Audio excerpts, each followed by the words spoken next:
Hi everybody, Fred the Pirate here, and I am here to do a review of the anime series Flowers of Evil, um, which is a new spring anime they have coming out. Um, so pretty much this anime has about 5 episodes out so far, and it will have 13 episodes altogether. So it's a shorter anime series.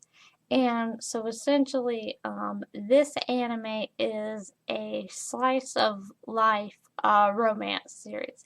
Now, what makes this series a little bit different than most typical slice of life romance series is that this series focuses on a young man named Kasuga. And the thing about Kasuga is that I believe he is a middle school student and he is a bibliophile. And a parent, which means that he really likes books, for those of you who doesn't know what bibliophile means. So he really likes books, but he really likes obscure books, and and besides just liking really obscure books, he seems to be particularly interested in 19th century European books, particularly books that deal with literary surrealism. So, which is a pretty interesting interest to have for most middle school aged boys. And so he appears to be about 14 or 15 in the series. So he's obviously in his teens, but like I said, like he's a bibliophile that likes 19th century European surrealist literature. So, um, not a big market for that interest. So what happens in this series is that Kasuga has a crush on his fellow classmate who is named Psyche, and she's the top performing student um, in his class. So one day, when Kasuga is staying after school, he notices that Psyche has left her bag in like her cubbyhole thing that they have in their classroom. So, and like in this weird fit of perviness that he literally steals her bag with her gym clothes in it and he takes them home. And so obviously at school the next day somebody figures out that somebody stole her clothes. And the thing is that the interesting thing about this is that Kazuga actually ends up getting caught doing this by another student, in fact, a female student named Nakamura.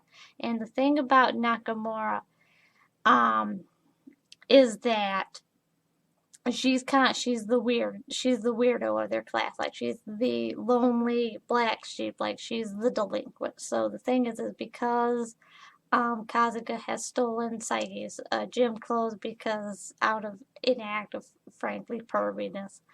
He doesn't do anything weird with them besides other than the fact that he stole the gym clothes in the first place. Um, so he doesn't take it as far as you could take it, but he still takes Psyche's clothes. And so I think Nakamura decides to blackmail Kazuga into being her friend. And so she tells him, like, if you hang out with me and you do whatever you want, that I won't rat on you. But it's like, if you don't do everything I want, that I'll let everybody know what you did. And the thing is the reason why Nakamura wants to do this in particular is because she believes that deep down that Kazuga's a pervert and he's a weirdo and she really she wants him to become cognizant of this fact, and she feels like that he's keeping himself trapped in this bubble of acting normal when he's not. And so she feels like that if she's around him enough and she pushes him enough that eventually he'll become who he is. And the thing is the interesting thing about Nakamura is that she's really resentful of people, because she's the odd man out in their school, that a lot of people think she's weird, and she's really resentful um of the community she lives in.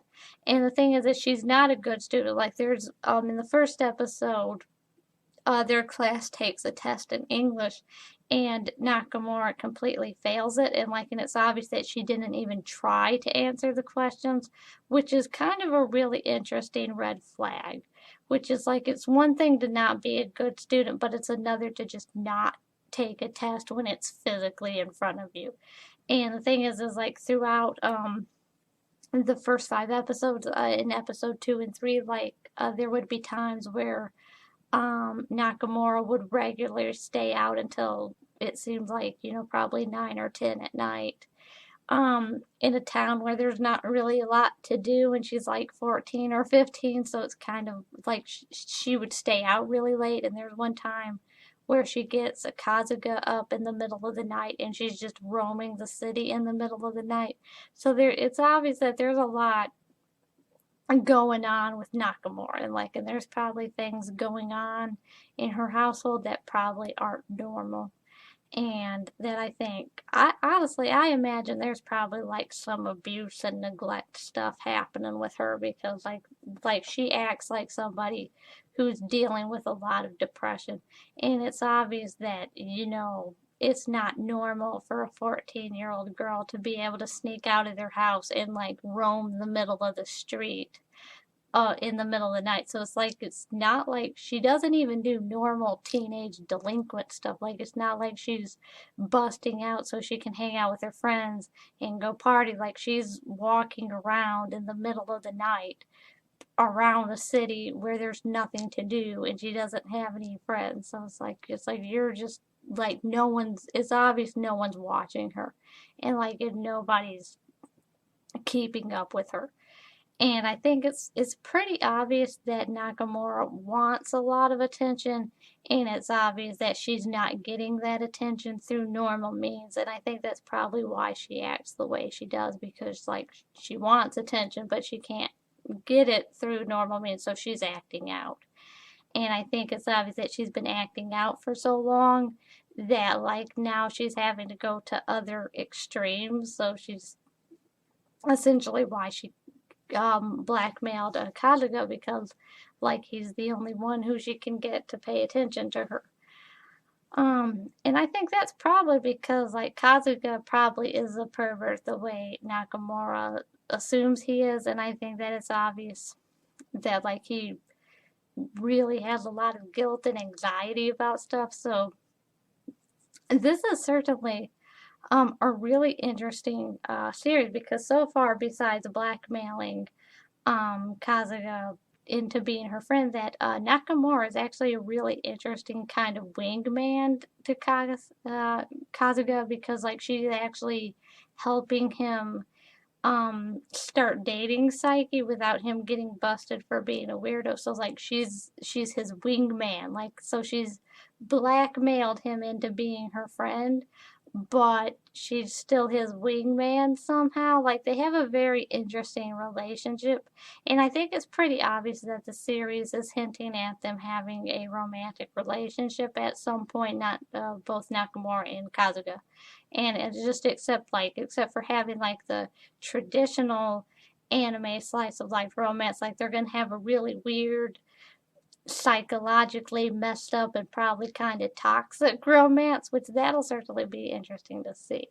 And like so far, I'm really liking the series. Like I like the psychological dynamics of it. Like I like the fact that you know you have a character like Kazuga, who's this loner bibliophile, and the thing is that Kasuga, like early on in the series, that he shows that he has a very interesting need to be a martyr. Like he wants to do that, because when Nakamura says initially, when she's going to blackmail him, and she's gonna the way she does that, she says like, if you don't do this thing at this certain time, then I'm gonna narc on you. And so he figures that he will tell everybody what he did before she narcs on him, so at least that when he gets in trouble, that he'll get in trouble on his own terms.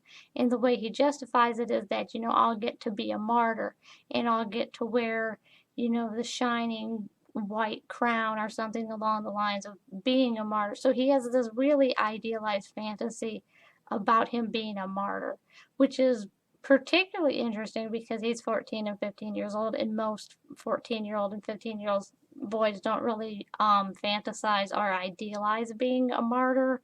So I think that really tells a lot about who Kasuga is. Obviously, Kasuga's kind of a pervert because he stole somebody's gym clothes and then he keeps them. So, and the thing is, it's really interesting seeing him because the truth of it is, like, he allows himself to be blackmailed.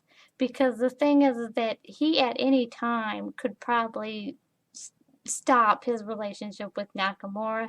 And I think it's obvious that she's probably not going to do anything if he didn't do what she wanted. Like if he ignored her for a long enough amount of time, that she probably would leave him alone.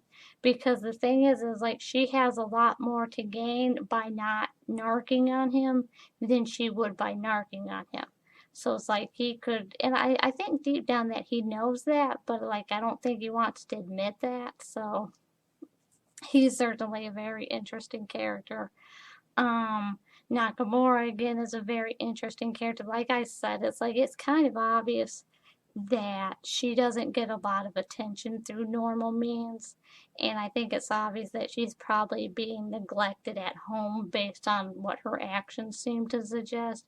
And it's obvious that because she's probably neglected, that she's acting out to get attention. Like she does a lot of things that are clearly the actions of a person who is acting out in order to get attention because they're not getting attention. So it's definitely going to be fun seeing them do that. Like I'm also interested in Psyche, who is Kazuga's crush and classmate, and I guess his obsession, his person of affection.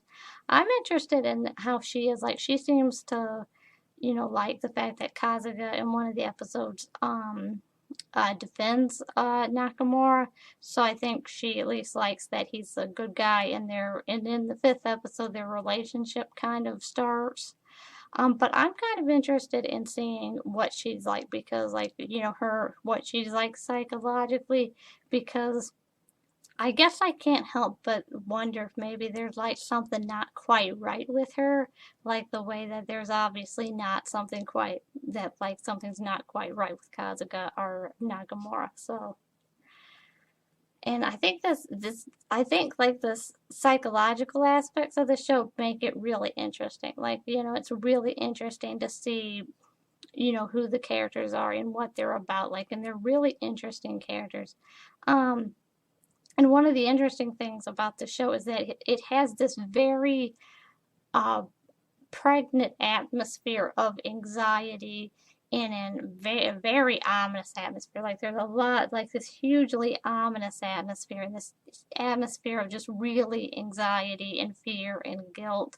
And honestly, like when you watch this show, like you always get this interpretation that like somebody's gonna die horribly. And it's really weird because again, it's like it's a slice of life series.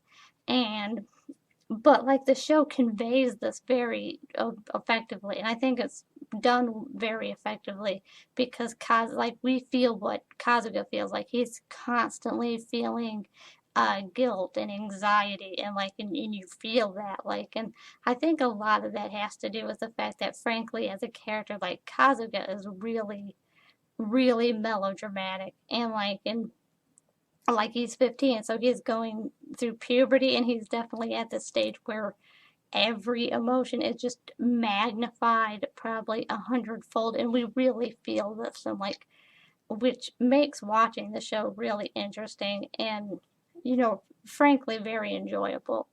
Um, Another interesting thing about this show is that it's animated using retroscoping, which is what happened is that they will film live actors performing all the scenes, and then they will animate the actors, which is that they'll take the film and they'll use this to create animation. So essentially, all the characters in the anime are being portrayed by actual actors, and so the voice, like a thing is like the voice actors are like the actors, so the way the characters look is like that's actually how they look, like they're people and they have actors. So that's really fun. And it really helps the atmosphere of the story. I think I know that the use of rotoscoping has been pretty divisive between people who like the series. I happen to really like it, and I think it gives the series like this really interesting, very ominous atmosphere, which I think really helps with the story. And I think it makes the story better because like the rotoscoping makes the story look really gritty and realistic, which I think really helps with the theme. So I'm actually really enjoying the rotoscoping. I mean, I know it's not everybody's cup of tea, but I'm definitely enjoying it so far. So since we're at the fifth episode, um, and we got 13 to go, I'm definitely interested in what's gonna happen next episodes. Like we know that in episode 5 that Nakamura has agreed to be Kasuga's wingman, so she's gonna help him out with his relationship with Psyche. And and she kind of just wants to help him out because she wants to see what he'll do, like so she kind of wants to give him enough room to make his own decisions. And I think the reason why she's doing that is because Nakamura thinks that Kasuga is a perv and that eventually he'll just do pervy things on his own, and she just wants to kind of be there to just prod it, because I think she's been a little bit too involved in the pervy process, because obviously in episode 4 during their first date, like Nakamura takes Psyche's gym uniform that Kazuga stole, and she forces him to wear the gym uniform under his clothes while he is going on a date with Psyche, which is really perverted. And she has him do this, and he goes along with this, and he's like, God, like at first he protests, but like he doesn't actually do anything to stop it. So it's like he's not okay with it, but then he is and it's very interesting. Like there's a lot of stuff going on, so I'm definitely interested. And with that said, I'm definitely interested in seeing what's going to happen next episode. I'm definitely looking forward to getting more psychological development for Nakamura and Kasuga. I'm particularly, I want to see what Nakamura's life is like, and I want to see what Kasuga decides to do. Like, is he gonna keep walking down the path of darkness to perversion, or is he going to decide to go the other way? So it'll be and I think that's kind of the battle, like with the show, and kind of one of the conflicts of the show is the conflict that Kasuga has about deciding what he wants to do. Like, does he want to try to live a normal life, or does he want to embrace being a pervert? So definitely an interesting conflict. Obviously, I want to see how Kasuga and ultimately Nakamura's romantic relationship will develop, because they're going to have a romantic relationship. So I'm kind of interested to see how that will develop. So overall, I really like the series, and I definitely want to see more of it. So, and I definitely recommend that you guys see it, because it's a really cool, and I like a lot of stuff about it. So check it out. And with that said, I'd like to hear your guys' thought on the series, or any other spring's 2013 anime series that you haven't been enjoying so far and that you think are cool. So with that said, make sure to comment, rate, and subscribe, and I'll see you guys again next time.